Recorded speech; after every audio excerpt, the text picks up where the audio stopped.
Olá, caríssimos alunos, caríssimos amigos, caríssimos inscritos aqui no nosso canal. Muito boa tarde, né? Estou gravando esse vídeo de tarde, mas se você está assistindo de manhã, bom dia ou boa noite, né? Sejam todos muito bem-vindos. Bom, se você já é aluno, já é inscrito, já me conhece, né? Muito obrigada pela sua participação e audiência aqui no nosso canal, que trata do tema de planejamento patrimonial e sucessório através de holding familiar. Se não, se esse é o seu primeiro vídeo, se esse é o seu primeiro contato comigo, eu vou brevemente me apresentar. Eu me chamo Gleice Alves, eu sou advogada. Eu sou advogada já há 16 anos, sempre advoguei, nunca deixei de advogar, né? E desses 16 anos, eu dedico 12 deles ao trabalho com holding familiar. Eu comecei a trabalhar com planejamento patrimonial e sucessório por meio de holding em 2014 e de lá para cá eu não parei mais, tá? Então, seja muito bem-vindo. Esse canal tem como objetivo tratar do tema de holding, planejamento patrimonial e sucessório, dentro de um viés técnico, mas também dentro de um viés de trabalho com essa ferramenta fantástica e com esse nicho do direito que surgiu e que só tende a crescer aí nos próximos anos. Então, seja muito bem-vindo. Se você gostou desse vídeo, deixa seu like, se inscreva no canal. E para você que está assistindo, independente de já ser inscrito ou não, se você quiser ter acesso a um material com a transcrição do tema dessa aula, é só você clicar no link que está aqui na descrição, entre em contato com a minha equipe, que eles vão te passar aí todo o material, com toda a transcrição, toda a diagramação dessa aula, ok? Bom, gente, vamos lá, né? Estou continuando aqui, eu estou fazendo aqui uma série de vídeos que trata sobre as questões relacionadas ao trabalho com holding familiar, mais especificamente nas questões comerciais, né? As questões de trabalho, as questões de desenvolvimento desse produto aí na prática. Como eu disse, eu já atuo nessa área há 12 anos, né? Eu sou do tempo em que a imunidade do ITBI não era nem discutida, né? A gente pedia e era dada e tudo bem, né? Muito antes do tema 796. Então, eu tenho aí uma certa bagagem atuando nessa área, não só bagagem técnica, mas também bagagem de experiência de escritório, né? E aí, com o advento da reforma tributária, surge uma questão que alguns advogados meio que travaram nesse ponto, que é, tá, Gleice, e agora? Como vender holding familiar dentro de um cenário de reforma tributária, dentro de um cenário aí 2026? Bom, primeira coisa que eu quero dizer é, eu gravei um vídeo antes desse, falando sobre a polêmica de que as holdings acabaram, né? De que é o fim da holding familiar, a holding acabou, a reforma tributária enterrou as holdings, né, em definitivo, e eu já desmistifiquei isso dizendo que não, muito pelo contrário, a holding familiar, ela não só manteve, né, as suas funcionalidades, como ampliou uma gama de problemas que antes ela já resolvia, mas que hoje tomaram outro relevo, e eu vou falar sobre isso aqui. Mas antes de nós adentrarmos nesse tema, eu estou só recapitulando o vídeo anterior, então se você não assistiu, volta lá e assiste antes desse, né? Porque, de certa forma, eles são uma continuação. Mas uma coisa que eu preciso colocar na mesa é o seguinte: é o que eu digo para os meus alunos lá no Road Familiar do Zero. Eu digo, gente, por que que você tem, ou muitos advogados, muitos contadores têm dificuldade de vender holding familiar? Ok? Por quê? Porque muitas vezes o perfil de advogado e de contador que envereda por essa área de planejamento patrimonial e sucessório é um perfil de profissional que já tem uma certa experiência no mercado. Porque é um produto multidisciplinar, porque é um produto que envolve uma certa maturidade profissional, de venda. Então, já é um profissional, né, digamos assim, com uma certa tarimba profissional, uma certa tarimba de mercado. E por que que quando chega aqui, muitos têm dificuldade, duas grandes dores, duas grandes dificuldades. A primeira delas é o quê? A dor da venda. Então, diz, pô, eu não sei vender isso, né? principalmente para o advogado que está muito acostumado a um trabalho voltado para um contencioso. Então, o cliente já procura com um problema pronto. É diferente, por exemplo, de um trabalho com planejamento patrimonial e sucessório, em que o advogado vai propor uma prevenção. Então, começa daí, né? Aí vem o segundo ponto. Tá, beleza. O que que eu vou vender para esse cliente, né? Então, eu não sei abordar, eu não sei colocar o tema na mesa. E aí vem o outro ponto que é a consequência dos dois, dos outros dois. Eu não sei precificar, né? Então, é uma outra dor. Gleice, eu não sei precificar. Eu não sei precificar, eu travo na precificação, eu não sei se está caro, eu não sei se está barato, né? E aí, muitas vezes, para quem está começando, isso é uma dor muito profunda, porque, além disso, existe a preocupação de que, olha, será que eu estou cobrando caro demais e o cliente nunca mais vai olhar na minha cara? Ou será que eu estou cobrando barato demais e, de repente, eu estou pagando para trabalhar? Então, sempre existe essa dor, tá? E esse vídeo vem para tratar dessas duas dores suas, né? E você vai entender por que que eu levantei isso, tá? Gente, a primeira coisa que você tem que pensar quando você começa a trabalhar holding familiar, e isso está sendo, digamos assim, isso precisa ser revisitado agora num cenário pós-reforma, é o seguinte, vou desligar aqui o ar, porque a voz já está querendo falhar. É o seguinte, quem é a pessoa que realmente tem um perfil que necessita de uma holding familiar? Eu falei isso lá no vídeo anterior, eu não vou ficar aqui repetindo, gente, não é repeteco de vídeo, tá? Então, quem é essa pessoa? Quais são as dores que ela precisa sanar e que a holding vem como um alento? Então, perceba, eu preciso conhecer de um lado, a pessoa para quem eu vou vender, porque dominando quem é essa pessoa e quais são as dores dessa pessoa, eu consigo entender se de outro lado aqui, este produto que eu tenho para oferecer para ela sana essa dor. Então, hoje, a holding familiar, eu falei isso no vídeo anterior, né? E vou trazer agora, ela recebeu um novo protagonismo pós a reforma tributária.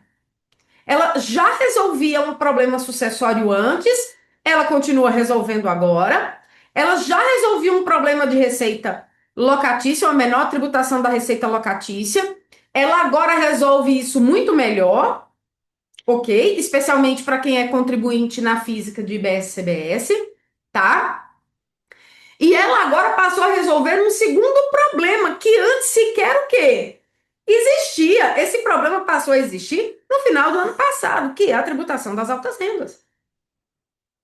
Ok? Então perceba, o cliente ideal de holding hoje, né? E todo o módulo de vendas lá do holding familiar do zero vai ser readaptado para tudo isso que eu estou falando agora. O cliente que lá atrás já precisava, porque ele queria fazer uma sucessão, e além disso, ele ia ter uma economia imediata nos impostos de locação. Ele agora passa a ter um segundo ponto que talvez doa até mais, que é a estruturação dos negócios que ele já tem, através de uma holding que possa servir como um colchão de amortização de quê? Da tributação da alta renda. Porque se essa pessoa distribuir acima de 50 mil, uma média acima de 50 mil de dividendos por mês, de cara ela já tem uma retenção da PJ para a física, ele já tem uma retenção de 10% desse valor. E aí é onde entra a questão. O cliente chega e diz, doutora, mas eu já tenho uma outra renda, eu já tenho uma aposentadoria, eu já pago imposto de renda retido na fonte, mesmo assim eu tenho que pagar aqui, é muito provável que você, se você ultrapassar esse patamar, você ainda seja chamado a complementar imposto de renda na pessoa física. Então, gente, veja bem, o cenário da venda muda muito, porque o discurso da venda agora, ele está calcado muito mais numa dor o quê, gente? Imediata do cliente. Porque se agora, no final do mês de fevereiro, que eu tô gravando esse vídeo dia 18 de fevereiro, quarta-feira de cinzas, né? Então, se no final de fevereiro ele quiser tirar dinheiro da empresa a título de antecipação de lucros, como a maior parte dos empresários fazem, né? Não, faz como antecipação de lucros para não caracterizar pró-labore e isso não acabar gerando uma tributação na pessoa física. O que que ele vai fazer? Ele vai levantar R$ 52.000, por exemplo, de antecipação de lucros esse mês? Ok. 5.200 já vai ficar retido a título de retenção, já vai para o fisco federal aí, a título de retenção antecipada. Então, fazendo uma conta de padaria, né, para cada 50 mil, né, digamos assim, a gente sabe que é acima, né, passou R$ 1 é acima desse valor, mas a cada 50 mil ele só recebe 45 mil. 5 mil já é retido. Ele sente uma dor mensal de no mínimo R$ 5.000 por mês no bolso. Então, gente, isso se tornou hoje a principal dor do cliente. Pensa aqui comigo no cliente de receita de locação. Locação. O cliente recebe 60 mil por mês de receita locatícia. Eu tenho cliente que recebe 3 vezes isso. Mas imagine, ele recebe na física. Ele vai pagar virtualmente, né, gente? Eu sei que tem alíquota efetiva. Eu sei. Mas como a alíquota efetiva é algo subjetivo, é igual a impressão digital, cada um tem a sua, eu vou falar nos termos da tabela.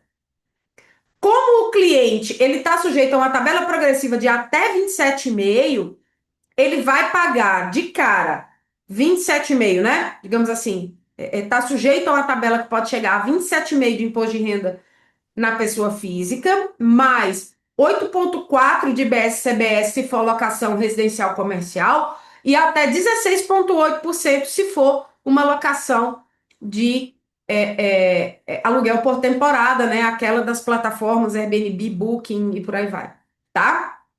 Mas fora a tributação do IR, que ainda tem muita gente achando que vai pagar IBS-CBS, mas não vai pagar imposto de renda na física. Nananina, não. Vai continuar pagando IR e vai pagar, além disso, IBS-CBS na locação comercial ou residencial 8,4 e na locação por temporada 16,8. Olha a dor desse cliente. Ao passo que se ele for para uma PJ, ele reduz essa tributação da pessoa física, ele não vai pagar 27,5, ele vai pagar aí pouco mais de 8, né? Aí 8 ponto alguma coisa, né? Também tem as progressões, mas 8 ponto alguma coisa de IR, contribuição social sobre o lucro, deixa de ter PIS e COFINS e passa a ter aqui na outra banda IBS, CBS, que vai ser igual na física, só que ele está economizando no IR. Perfeito? Perfeito até aqui? E ainda tem aquela questão, a receita locatícia que ele está recebendo aqui pela PJ, ele acabou de ganhar um colchão de amortização na hora que ele for distribuir esse dinheiro para quem? Para a própria física dele, para ele ficar abaixo dos 50 mil, aqui ele poder fomentar a aquisição de novos imóveis, a reforma, o reemprego de melhorias, né? Para aí melhorar os imóveis que ele já tem na física, né, e tal. Porém, desculpe, que ele já tem na PJ, né, coisa que ele faria na física, mas ele vai fazer aqui na PJ, sem distribuir esse dinheiro para a física, e para a física ele vai conseguir ter aí um novo diapasão para ele conseguir distribuir dentro de um patamar em que ele não tem uma nova o quê? Primeiro, retenção de imposto, e fazendo a calibração com outras receitas que eventualmente ele tenha para não pagar adicional de imposto de renda. Então, gente, perceba, era o que eu estava falando antes. O protagonismo que antes a gente tinha na sucessão, hoje ele foi para um segundo plano, ok? Eu tenho hoje na minha mesa uma vantagem imediata para apresentar para o cliente. Imediata. O que ele vai economizar na física de cara com esse planejamento tributário que ele está fazendo, por exemplo, da receita de locação, de cara, já paga todo o investimento que ele está fazendo na estruturação de uma holding familiar. Agora, você está entendendo que isso, conhecer isso é fundamental para vender? E aí eu volto para o começo. Qual é a sua maior dificuldade para vender holding depois da reforma tributária? Porque antes da reforma, o protagonismo estava na sucessão. E a economia nos aluguéis, a economia no IR, era um ponto secundário, só e somente só para aquelas pessoas que exploravam receita locatícia. Ok? Agora, as posições se inverteram. O protagonismo de uma holding hoje mudou de lugar. Hoje, o que dói mais imediatamente no bolso do cliente é a tributação da receita de aluguel, especialmente se ele está acima da linha de corte, a tributação da alta renda, se ele, inclusive, tiver outra. Eu tenho um cliente, gente, que só do que ele recebe do órgão público, ele já está quase no limite da alta renda. E recebe mais cento e poucos mil aí só de locação na física. Faz aí essa conta. Dói. Claro que dói, né? Como não? Então, para esse cliente, o discurso de venda mudou, ok? E aí entra um outro ponto, é você dizer assim, olha, só o que você vai economizar no IR em um ano, você paga o ITBI dos imóveis. Aqui, gente, eu não tô nem considerando imunidade, tá? Tô nem considerando imunidade, olha. Em um ano, muitas vezes, o que você vai economizar de IR, você já paga esse ITBI aqui. E depois disso, que você fizer todo esse investimento, que a gente estruturar tudo, a gente pode pensar em quê? Na sua sucessão. Ok? Que aí entra o outro ponto. Esse dinheiro que você vai pagar aqui antecipar da sua sucessão já iria para o governo com o pagamento de imposto. Só o que você está economizando de IR nessa receita locatícia e nessa suposta tributação da alta renda, você de cara já vai conseguir financiar a sua sucessão futura. Porque é um dinheiro, meu querido, que você vai o quê? Pagar. Nossa, Gleice, que coisa legal, que coisa bacana, eu não tinha pensado nisso. Eu volto para o começo. Sabe por que que tem tanta gente perdida para vender holding no cenário pós-reforma? Porque ficou preso ao modelo antes da reforma e não está dominando as mudanças, ok? E eu não digo nem dominar, porque eu acho que dominar mesmo, ninguém está dominando. Ninguém. Não, mas tem uma pessoa ali que é do fisco, tem outra pessoa ali que ninguém está dominando, porque a bola começou a rolar em campo há pouco menos de 2 meses aí. Pouco mais de 2 meses, na verdade, né? Então, assim, estamos ainda no início desse grande campeonato, né? Estamos aí nos primeiros minutos das primeiras partidas, tá? Mas minimamente a gente precisa conhecer o que afeta o universo do nosso cliente, tá?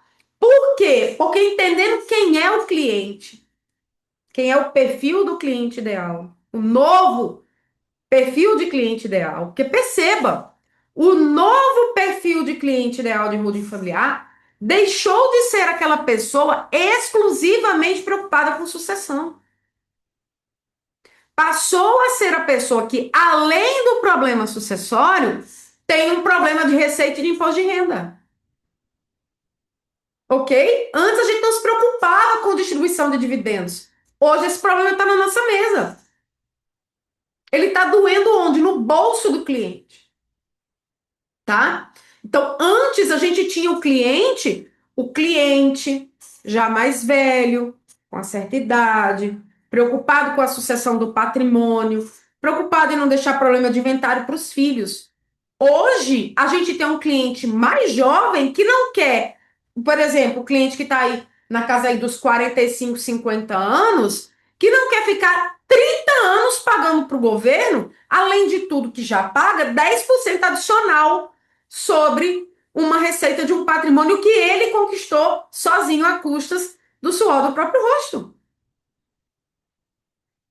Então, essa nova sistemática tributária ampliou o leque. Mas para eu conseguir atingir esse cliente de 45, 50 anos, se eu chegar falando para ele em sucessão, ele não vai me escutar. Porque não é a dor que ele está sentindo agora. A dor que ele está sentindo agora é como que eu faço para diminuir o impacto da tributação na minha distribuição de dividendos? Como que eu resolvo isso? Eu tenho 5 imóveis alugados, eu tenho uma receita de 25 mil reais por mês de aluguéis, eu tenho outros negócios que geram outras receitas e eu não estou sabendo como lidar com isso, porque agora, além de eu pagar IBS, CBS na física, por exemplo, né, e eu não estou levando nem em conta as alíquotas, né, que pode chegar a 16,8, eu ainda estou pagando quase 27,5 de imposto de renda e eu ainda posso ter que pagar uma tributação adicional, né, a depender aí do patamar que eu atingir somando tudo. Então, é algo, gente, que, assim, é a nova espinha dorsal da holding familiar. E por que que você está com dificuldade de fazer isso? Porque você não conhece as mudanças. Você não conhece o novo cenário. E esse desconhecimento te leva a continuar repetindo um antigo discurso de venda. Olha, é só sucessão, é só sucessão, é só sucessão. Ou a sucessão está em primeiro lugar. Ah, lá, posso te gerar uma vantagem aqui de imposto de renda, posso te gerar uma vantagem aqui na distribuição de dividendos, quando na verdade esse protagonismo se inverteu. Então, gente, preste atenção no que eu vou dizer agora. Dominar o novo cenário, pelo menos naquilo que já temos posto de regra posta, é essencial para você conseguir o quê? Vender. Vender. Porque o cliente não quer fazer uma holding familiar. Depois que a gente entende isso,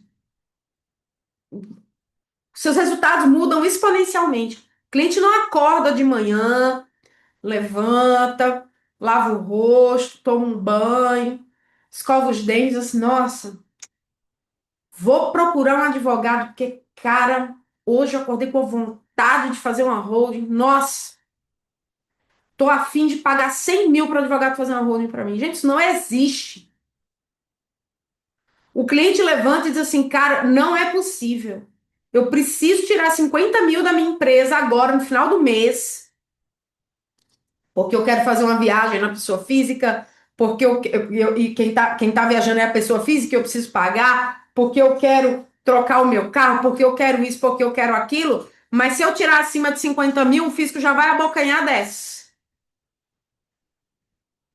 E aí eu tô mal na fita, eu não posso deixar isso acontecer, mas eu preciso dos 50 mil. Eu preciso de alguma forma colocar esses 50 mil no meu bolso, né? E eu não me organizei, eu não me estruturei, e eu preciso de alguma maneira ter acesso a esse valor. E agora o que é que eu faço? Ou dessa vez não vai ter jeito, eu vou ter que pagar, mas o que que eu faço para isso não ficar acontecendo todos os meses? Entenderam? Então, gente, olhar para isso é fundamental hoje entender para você conseguir atingir a necessidade do cliente e mostrar que holding familiar pode ser uma excelente opção, ou ainda uma holding de participações pode ser uma excelente o quê? Opção. Olha, eu vou colocar na sua mão aqui uma holding de participações que ela vai ser fundamental para você tirar dinheiro lá da sua empresa e pelo menos trazer para um CNPJ que é seu. Isso é um salvo-conduto? É um cheque em branco? Você vai poder fazer qualquer coisa com esse CNPJ? Não! Não, não é isso que eu tô falando. Mas você tem um colchão de amortização para você não estar tributando tudo que vem para sua pessoa física. Ou você, pelo menos, o quê? Se organizar melhor. Ok? Saber qual é o momento. Vou fazer uma retirada full aqui, grande. Cara, então qual é o momento de fazer isso? Para eu não levar uma pancada logo de uma vez. Como? Como trabalhar isso ao longo do tempo? Qual seria o melhor momento? Essas são as novas questões que surgem. Esse é o novo cenário de venda de holding familiar. Ok? Perceba, o protagonismo da sucessão permanece. Ele só mudou de lugar. Agora, você ainda vai ter aquele cliente que diz assim: não, doutora, eu estou muito preocupado com isso, mas eu também estou preocupado com a sucessão. Eu quero aproveitar e já resolver tudo? Claro que sim. E você vai dizer: ótima opção. Ainda podemos fazer um domicílio fiscal de eleição, ainda podemos estruturar melhor essas operações, ainda podemos ter um melhor escalonamento no ITCMD. Temos agora progressividade de alíquotas, nem todos os estados estão no patamar máximo de 8%. Ainda temos estados praticando 2%. Ok? Ah, mas vai reavaliar o patrimônio. É exatamente. Antes, a gente tinha um cenário em que as bases de cálculo faziam muita diferença. Agora que as bases de cálculo estão praticamente uniformes com a Lei Complementar 227, as alíquotas passaram a ter um novo protagonismo. Ok? Então, agora, considerando um cenário de uniformização de bases de cálculo, eu vou olhar para onde? Para as alíquotas. Eu vou olhar para onde? Para as outras possibilidades de domicílio fiscal de eleição.